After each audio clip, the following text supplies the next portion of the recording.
Chicken শিকটা খেয়ে দেখেন আজকে আমাদের 50 করে চিকেন শিক যেগুলো, এগুলোতে 5 পিস করে সলিড মাংস থাকে, বুকের পিস থাকে, মানে লেগ করে আর বুকের পিস দিয়ে শিকগুলো করি। এগুলো বাসা থেকে আপনি ম্যারিনেট করে নিয়েছেন? আমি নিজে ম্যারিনেট করি। আপনি আমাদের married? চাটনি থেকে শুরু করে সমস্ত কিছু বাসা থেকে। আপনি ম্যারিড? জি ভাই, মাশাআল্লাহ। তাহলে ভাবি হেল্প করে বলেন, একলা কেন আমি হেল্প বলেন? করে ওই যে আপনার ইসে চাটনি বানাইতে, সস টস বানাইতে, তবে ম্যারিনেট আমি নিজে করি। আপনার ভাবি যদি ম্যারিনেট করেন লবণ আবার কম হয়ে যায়। কিন্তু আপনার মানে খাবারের লুকগুলো খুব সুন্দর। আমি ফুড কালার ইউজ করি না ভাই, এটাতে যা দেখতে বাবা। সব কাশ্মীরি লঙ্কা। লুক। বুঝতে পেরেছি, মানে ওই জন্যই যে যা দেখতেছে সব কাশ্মীরি লঙ্কা। আচ্ছা।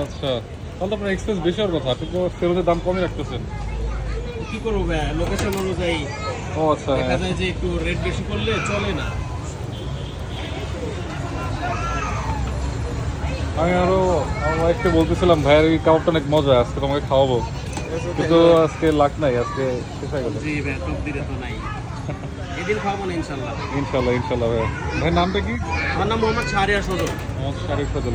দোকান হচ্ছে কাবাব বাড়ি। কাবাব বাড়ি, আমাদের ফেসবুক পেজ আছে ভাই, কাবাব বাড়ি আমাদের পেজের গেটি আছে।